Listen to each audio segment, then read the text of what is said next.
Parlons un peu de la cosmogonie Congo avec un K. La tradition Congo vient d'un pharaon, enfin a été vraiment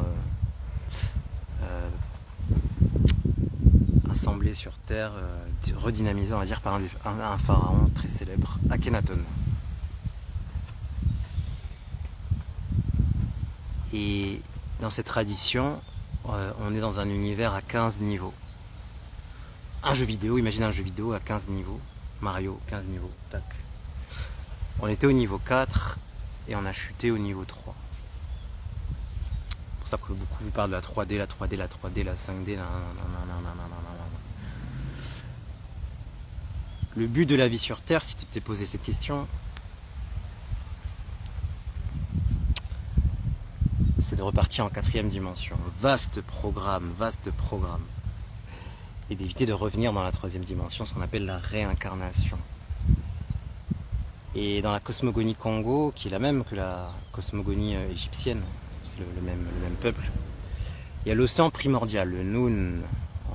Dans la tradition Congo, c'est le son N. On ne peut pas prononcer son vrai nom, sinon on explose. Cette conscience qui a créé ce jeu-là de 15 niveaux, a créé aussi des personnages, des corps, qu'elle s'amuse à piloter. Et des fois, elle s'amuse à oublier qu'elle pilote des corps. Donc nous sommes, c'est pour ça que vous entendez souvent qu'on est divin, on est la source, on est le créateur. Dans la tradition Congo, et l'Égyptien, ils pensaient la même chose. En fait, ils n'étaient pas monothéistes, polythéistes, c'est la même énergie qui pilote toutes les divinités égyptiennes.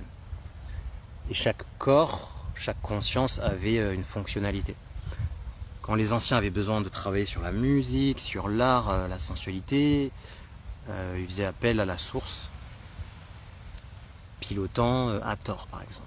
Quand ils avaient besoin des maths, le feu, l'agriculture, ils appelaient la source, la conscience unique, mais pilotant un corps scientifique comme Thoth.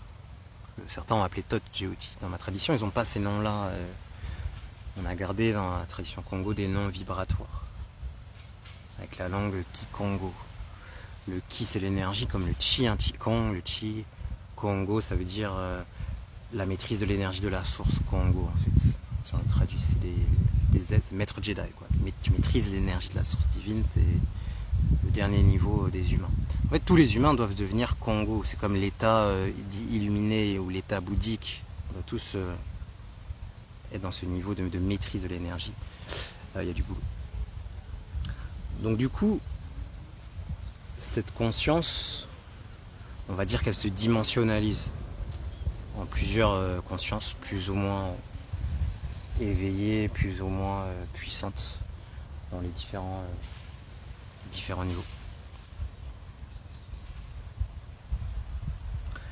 L'âme, dans ma tradition, c'est un disque dur, c'est une mémoire, c'est une clé USB en fait, qui va pouvoir collecter tout ce qu'on vit, tout ce qu'on fait de bien, tout ce qu'on fait de mal, et on appelle ça la Ma'at, le respect des lois. Ma'at nous donne les règles du jeu, nous permet d'ascensionner, c'est les guides matiques nous permettent d'ascensionner. Et on a Isefet, conscience du chaos, ce sont des guides qui viennent nous tenter, nous examiner, nous faire passer des tests, des leçons. C'est comme notre prof de maths, il est gentil toute l'année, il nous apprend à faire des pyramides, des triangles. Et un jour il dit sortez une feuille blanche et un stylo, éteignez vos téléphones, nanana. Il examine qui a bossé. T'as bossé, tu passes en classe supérieure, t'as pas bossé, t'as 0, tu redoubles. Bah, c'est le même phénomène qu'on vit sur Terre. La Terre c'est une école. Et c'est pour ça qu'on trouve les 42 principes de Mahat, qui sont aussi 42 temples entre le Soudan et l'Égypte. C'est les lois pour réussir sa vie sur Terre. Vraiment très intéressant. J'ai fait pas mal de vidéos dessus.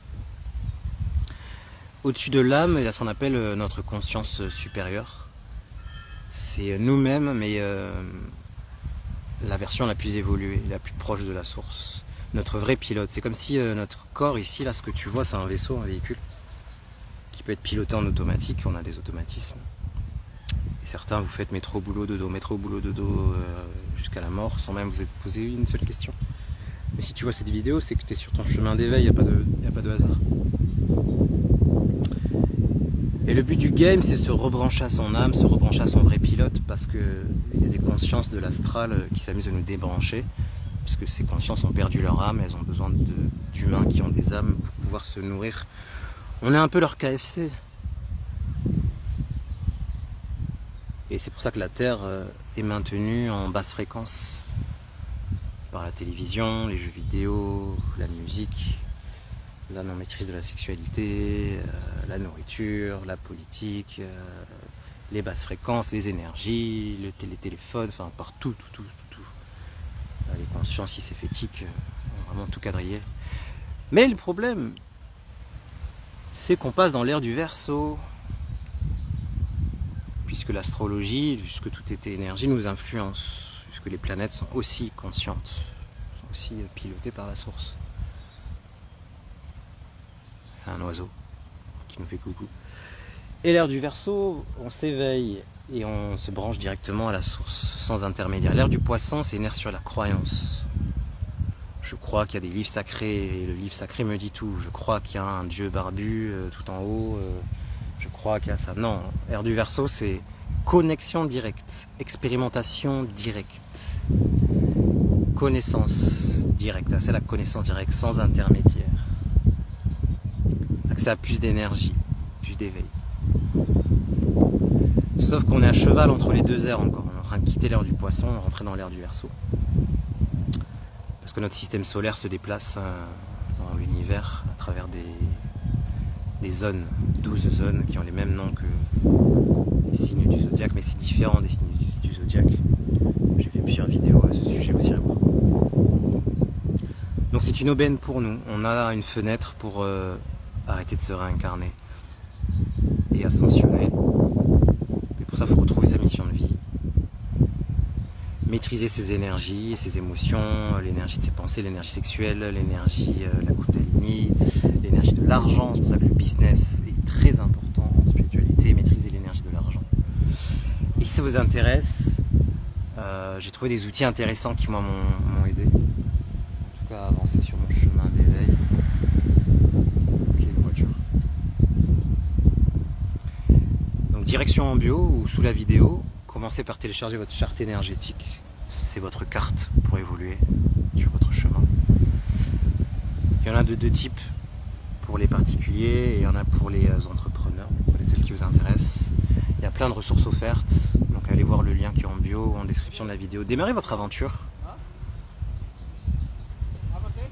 Et puis voilà. S'il y a des questions, posez-les aussi sous cette vidéo. Je sais que ça fait beaucoup d'informations, mais j'ai fait exprès de parler lentement, calmement, pour que vous puissiez comprendre. Donc il faut repartir en 4e dimension, en gros. Et voilà, il y a du boulot. Je vous fais des gros bisous, à très bientôt.